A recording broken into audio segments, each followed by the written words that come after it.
Look at this anime poster and tell me what you see. Ah, what is this? Spy X Family LGBT edition?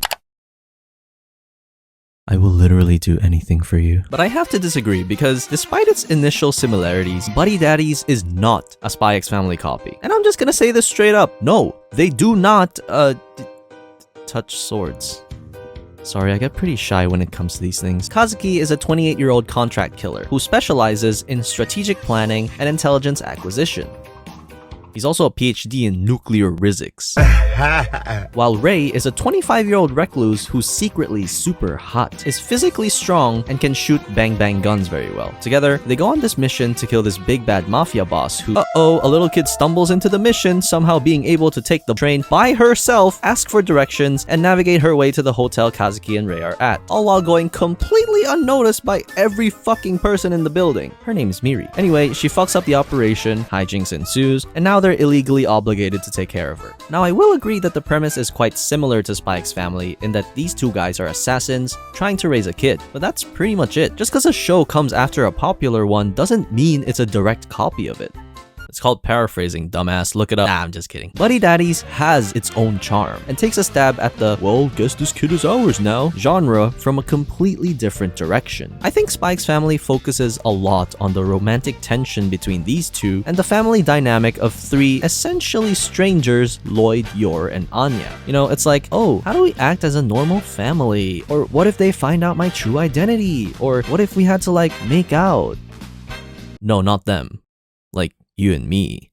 You know, what if we had to, like, make out? But for Buddy Daddies, it's different because Kazuki and Ray already live together. They don't have this awkward dynamic between themselves, and this kid entering their lives wasn't for a mission, but totally accidental. So their dynamic starts to change from two bros chilling in a hot tub 5 feet apart cause they're not gay to, fuck dude, what do we do? The kid's got a gun. Don't worry, it's not loaded. Enemy spotted.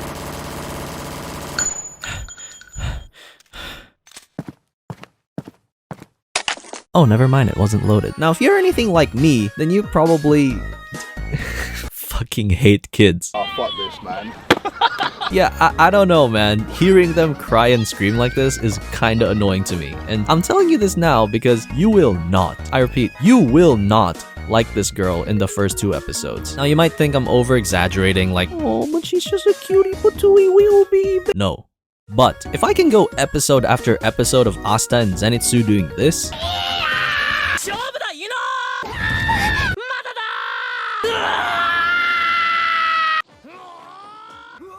seriously, how the fuck is this funny? Then I can most definitely go through 25 minutes of an actual child doing it. Because, surprise, surprise, kids act their own age. Oh, but Anya isn't like that though. You can compare it to Anya, sure. Fucking elitist scum. But having watched both shows, I think Miri and the rest of the Buddy Daddies cast are actually far more grounded and true to life. Except for this part where they kind of just run through a hail of bullets like it's fucking Star Wars. For real though, are these bullets transparent? Don't get it twisted. Is Anya the best kid anyone could ever hope for? Yes. Is she realistic? Fuck no. Kids shout, they scream, they run around breaking things and breaking you, physically and mentally. Miri is an annoying little shit, but after episode 3, you sort of get used to that. She's 4 years old, how else is she supposed to act? As the episodes go on, slowly but surely you start to see her as more than a human megaphone, but actually an adorable and innocent kid who cares for others, stands up to protect them, and shows a genuine love for her 2 dads. Aww. I mean, I can't believe I actually said that. That was so cringe. Wait, hold on. Where the fuck's my vape? Aside from this, the anime is exactly what you'd expect. It's fun, it's lighthearted, and very entertaining to watch. And that's mainly due to Kazuki and Ray having such great chemistry with one another. It's like me and the homies, except they don't kiss each other goodnight and slap each other's asses, which is kinda weird. The action is gripping, again apart from this one scene. The comedy is not bad, and the colors are wonderfully vibrant. It honestly does everything well, but at the same time, it doesn't really stand out. If only they had something deeper than meets the eye. Hey editor, I think this is when you do the transition.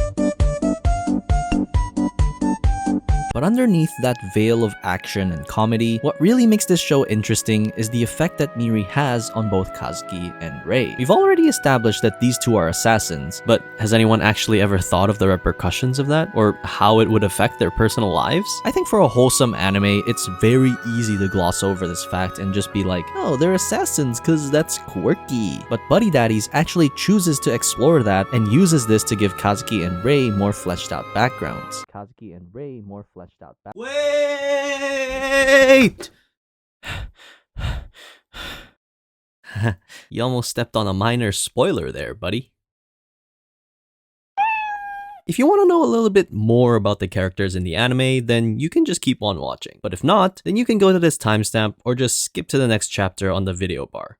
Okay, go on. Kazuki grew up an orphan who never knew his parents, and when his wife was seemingly on the verge of giving birth to their kid, she suddenly disappeared. So wouldn't it make sense that he would give his life to Miri and end up spoiling her rotten? Or what about Rei? He grew up training to be an assassin for his dad's organization, yet his dad never showed him any kind of love or affection. Wouldn't it make sense that he finds it difficult to reciprocate this love to Miri? What I'm trying to say is, Miri acts as the emotional connection between these two dads and their traumatic pasts. And yet, in spite of their dark background, they still want to give her the best life because growing up, they simply didn't have any of that. Yes, Buddy Daddies is very comedy heavy, but it's not something we haven't seen before. I think what makes it truly shine is its ability to weave in these emotional and dramatic scenes on top of the mostly happy and wholesome content. This anime is not afraid to show you the sad and serious parts because guess what? Not everything in this show is gonna be wholesome. What happened during Kazuki's past? What is this organization they're working for? Who is this shady looking guy? These are some of the questions that pop up inside my head while I'm watching the show, and the more I watch it, the more these knots start to unravel. The cuteness is what keeps me watching, but the mystery is what leaves me wanting more. I doubt this anime is gonna reach the heights of Spy X Family because it's not as genre defining, but I'm glad it took a formula that clearly worked and twisted it in its own unique way. Comment what you think of it if you decide to watch it, and I'll see you on the next video. Bye!